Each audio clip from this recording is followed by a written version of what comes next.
Otep à tous, bienvenue sur la chaîne des panafricanistes par essence, par conviction et par excellence.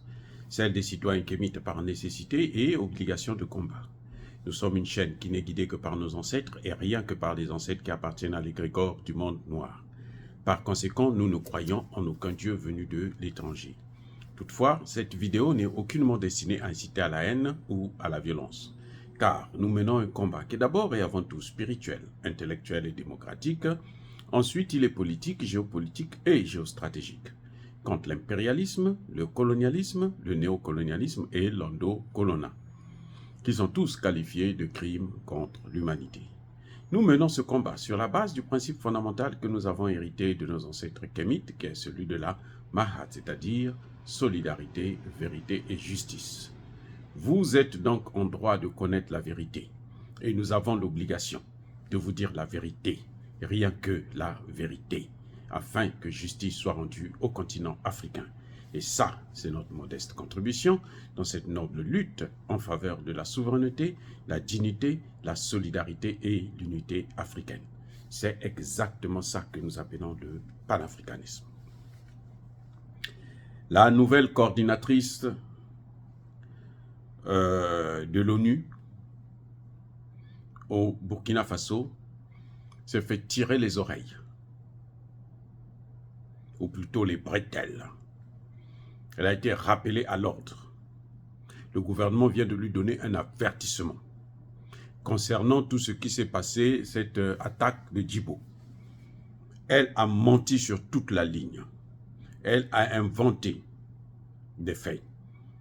Vous savez que près de 3000 terroristes se sont lancés à l'assaut de Djibo.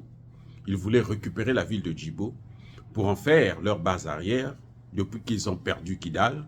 Donc, ils sont sans domicile fixe et ils avaient misé sur Djibo. Et ils ont mis tous les moyens qu'ils avaient. Près de 3000 terroristes ont attaqué la base de l'armée à Djibo. Et ils ont été massacrés. Pas moins de 400 ont été neutralisés sur place. C'est un carnage. Ils ont reçu une leçon inoubliable. Et malheureusement, vous savez, il y a le spécialiste du Sahel, Wassim Nas, qui est en France, mais qui, bon, comme il est en contact direct avec les terroristes dans le Sahel, et il a donné une autre version, que apparemment Djibo avait été occupé, ça n'a pas été aussi fameux qu'on pouvait le croire, et ils ont fait beaucoup de dégâts, ils ont tué beaucoup de militaires, quelque chose de ce genre. Et vous savez quoi? Un rapport qui vient du Kenya concernant le Burkina Faso. Et la représentante de l'ONU, du Haut Commissariat aux droits de l'homme, qui, sans aucune compassion des victimes, des populations civiles, des Burkinabés, a repris exactement le narratif de RFI et France 24. Elle est au Burkina Faso, elle n'ose même pas vérifier les informations. Vous voyez, ça dit que c'est pour ça qu'aux Nations Unies, il y a des gens, et ils sont payés beaucoup d'argent. C'est normal. En fait, c'est parce qu'ils gagnent beaucoup d'argent qu'ils sont obligés de faire les choses comme on le leur demande par les Occidentaux pour protéger leurs intérêts. Parce que, attends, vous êtes représentant des droits de l'homme, de l'ONU. On vous donne une information qui vient d'ailleurs, de l'étranger. Vous êtes sur place. Vous n'osez pas demander, chercher à vérifier les informations alors que vous en avez les moyens. RFI n'opère plus au Mali, au Burkina, ni au Niger. Ça se comprend. Mais vous êtes là. Donc si RFI a dit quelque chose, la moindre des choses, c'est appeler le gouvernement, Et c'est ça le professionnalisme, la déontologie même de l'ONU.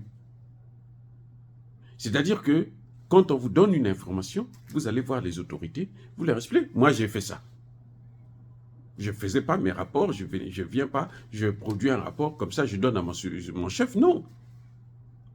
Je vais voir le maire, je dis, ben, écoutez, moi j'ai appris ceci, je ne suis pas obligé de donner les sources, je lui présente seulement les faits. Voilà, il y a ceci, il y a ceci, il y a ceci qui s'est passé à tel endroit dans votre commune. Qu'est-ce qui s'est passé? Et le maire vous donne sa version des faits. C'est à partir de là maintenant que vous préparez votre rapport.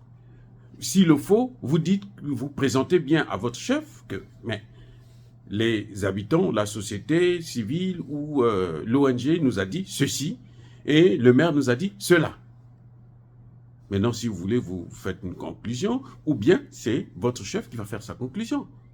C'est tout. Mais vous, vous présentez les faits. Et ce n'est pas normal que la coordinatrice des opérations de l'ONU au Burkina Faso reçoit un rapport, elle valide le rapport sans avertir les autorités, sans consulter les autorités. Ça ne se fait pas comme ça. Ça, ce n'est plus les Nations Unies. C'est autre chose. C'est-à-dire que tu ne peux pas produire un communiqué comme ça. Et on a constaté, après, le gouvernement burkinabé a constaté qu'il y avait beaucoup d'incohérences. Il y avait beaucoup de carences.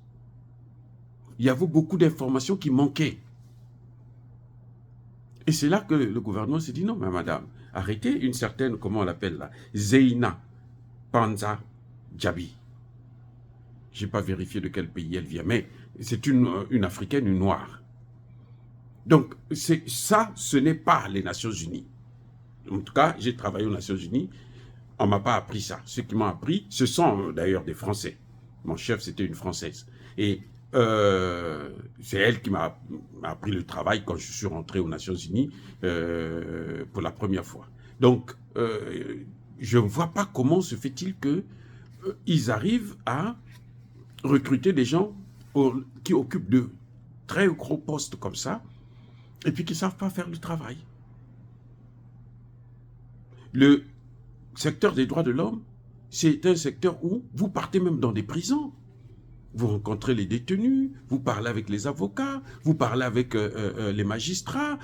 Vous ne venez pas comme ça. Bon, vous avez entendu une petite rumeur ici, et puis vous prenez, vous présentez un rapport, un communiqué. Bon, voilà ce qui s'est passé. Et ils ont repris carrément le communiqué de RFI France 24. C'est tellement mesquin, c'est tellement minable que c'est impensable. Voilà ce qui se passe. Dieu merci, le gouvernement a été très vigilant et le gouvernement a pris des dispositions. Ne soyez pas surpris que la prochaine fois, elle puisse être elle aussi virée du Burkina Faso. Parce que c'est ça la seule sanction, malheureusement, qu'on peut prendre. Dire cela, c'est inciter à la haine ou à la violence. Non. Yaba colère, yama lembe. Encore une fois de plus, bien-aimés frères et sœurs, je persiste et je signe. Soyez bénis, soyez abondamment bénis par le Dieu des Kémites et par nos ancêtres angélisés. Mais que tous ceux qui persécutent le continent africain, le pillent et le déstabilisent, qu'ils soient noirs, blancs, chinois, arabes, indiens, juifs ou qui qu'ils soient punis, maudits, foudroyés, neutralisés, écrasés, effacés par ce Dieu des Kémites et par nos ancêtres angélisés. Vive l'Afrique éternelle, j'ai dit et j'assume.